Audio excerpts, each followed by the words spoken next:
Hello and welcome to another edition of Another Book Review. This week I'm going to be reviewing Neil Gaiman's book, Norse Mythology.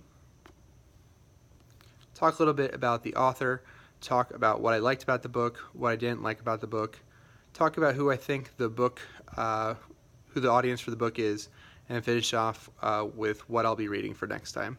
So Neil Gaiman is famous for a few different reasons. Probably he's most famous for his comic book work in the 80s and early 90s with The Sandman. He's also famous for his early 2000s novel American Gods, which I know has been made into a series, and as well as a young adult book Coraline and Stardust. So he has quite a reputation for his works, both in novel form and as well as the adaptations of his stuff. I know that American Gods is also being made into a television series. So he is fairly acclaimed. I have read parts of Sandman, was never able to really fully get into it. And also, I have read American Gods, and I really enjoyed it. So what is this book, Norse Mythology? It is exactly what it says on the cover. It is a collection of Norse mythology that Gaiman rewrites in his own unique style. So I did like that the book is fun.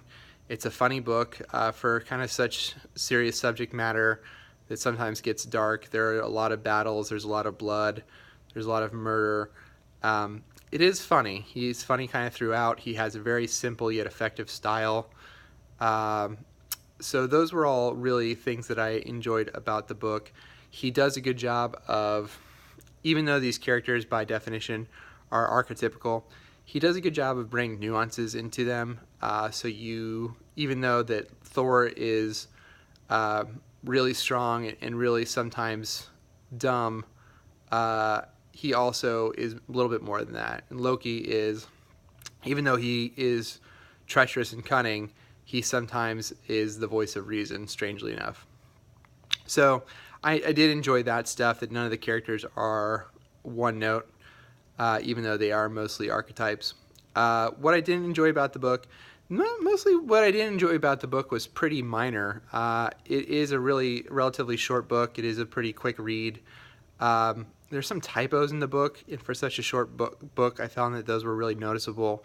I thought that I wish Gaiman had written some myths of his own. I think these are all adaptations of older myths. And I guess my biggest criticism of the book, and again, it's a pretty minor one, I don't know how much of these stories were really going to stick.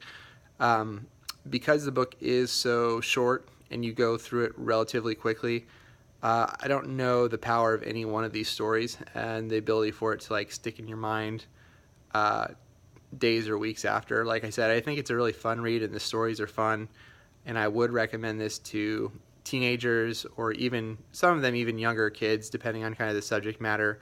Some of the stories are more violent and gory than others. I don't think there's any overt sexuality in the book as far as things of that nature, so I wouldn't worry as much there.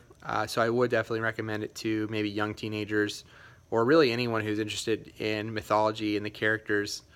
So that's pretty much the criticism. There are some characters that have similar sounding names, which sometimes is confusing, but Gaiman does have a glossary in the back of the book. But yeah, that's the book. Like I said, it's a really quick read. It's fun. It's funny. If you're interested in myth at all, I think you owe it to yourself to take a look at it, because it is the investment cost is relatively low because it is so quick. So that was Norse Mythology. Next week, I will be reviewing Shirley Jackson's, I believe, A Haunting on Hill House. I'm currently listening to that audiobook. Until next time, see you later.